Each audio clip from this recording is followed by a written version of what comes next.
Hello, everyone. Happy last day of February. Winter is definitely not over here, but at least it's theoretically on its way out eventually. I'm very excited about that. I'm actually going to be jump-starting that process myself in about a month. I'm heading over to England to meet up with Ariel, and we are going on a tour of remote and rural Scotland.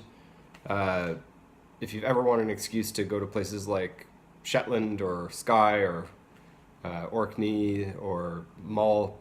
Anyway, if you ever need an excuse, I don't know if this is the right excuse, but it's an excuse. So maybe we'll see at one of those shows.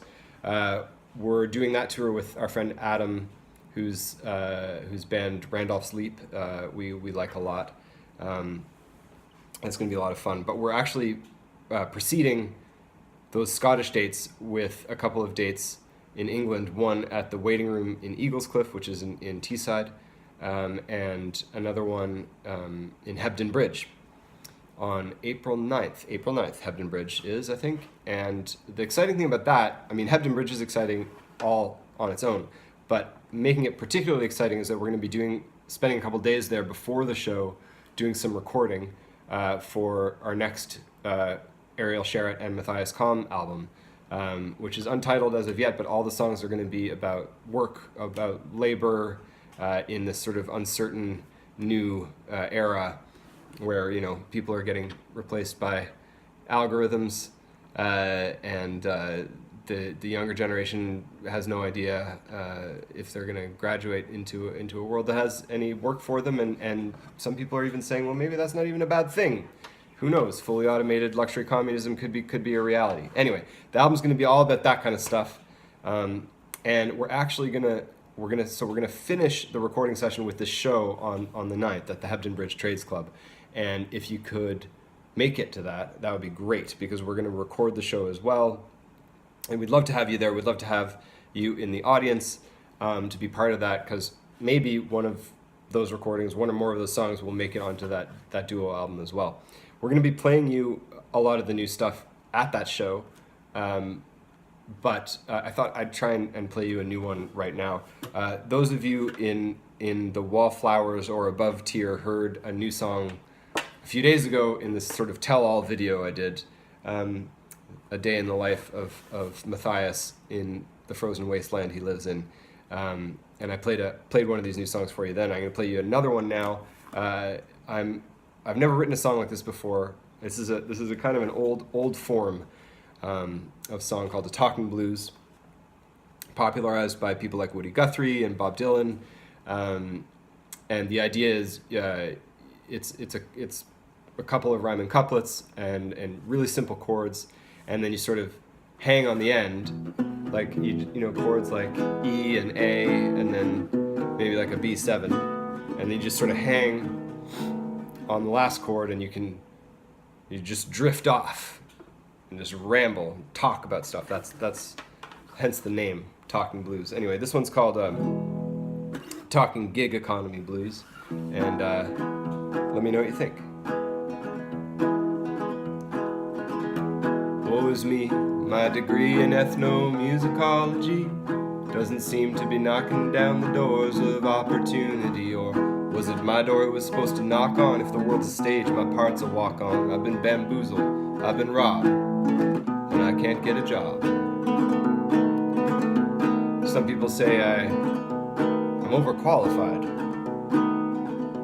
Other people say I don't have enough experience. But mostly they just don't write back to me at all. So the gig economy is the economy for me. And honestly, who doesn't like a gig? I'll volunteer to work the door. I think I've seen this band before. They've been at it for a while. It's weird they never did get big. So I found my bootstraps, I gave a tug. I became addicted to prescription drugs. Now the lights are flashing and I'm somehow standing here on this plush red rug. Remember that band I worked the door for? Now I'm their producer, which I won an award for. The wheel has turned and they're on top, but I'm not sure it's a job. Their manager said I'm gonna get paid in points, whatever that means. Is that like air miles? Actually, I tried to pay in points at the grocery store the other day, and they told me I didn't have enough, and so I had to put everything back. And I actually dropped the eggs, and this teenage kid who was working at the grocery store said I'd have to pay for them. So I asked him if he knew anything about points. He didn't. But we ended up sharing some whippets with B.A. Johnson in the parking lot a little later. That was nice. And the gig economy is the economy for me, though possibly some gigs are less than kosher. My ambition is my biggest muscle. See me bustle, watch me hustle. If you're short of crypto, you can pay me in exposure.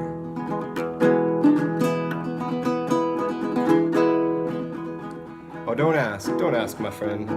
The band, they became born again, and not for the first time I'm being replaced by baby Jesus. Amen. But he's a terrible producer, and I'm not fired. I quit. I've got other skills in my set and tools in my kit. I'm biking around delivering kebabs. It's almost kind of a job. And at least I can set my own hours. And you know, all the cycling is making me lose a little bit of weight.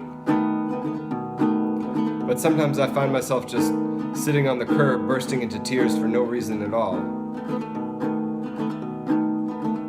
But at least I can set my own hours. Did I say that part already? Well, the gig economy is the economy for me, because authority and me are oil and water. Oh yes, ma'am and sir, for sure I'll sail the good ship, entrepreneur. I'll do whatever people ask me for $1. Well, just when I was getting my most desperatest and my delivery bike had been repossessed, I got an email from a professor who said she had looked at my CV and she'd been impressed. She offered me an internship working for free, which I figured I could quit if it wasn't for me. When I arrived, I realized I recognized the university. It was the same place where I had received my degree. But you know, it's sort of nice to be back. The place has a kind of a desperate energy about it. And actually, I still have my old cafeteria coffee card, and I'm just one stamp away from getting a medium coffee for free. Life starts, and then it stops. And I still don't have a job. Well, the gig economy is the economy for me. Autonomy is more precious than a pension. When times are tough and money's tight, I'll stay up working half the night. Necessity is the mother of apprehension.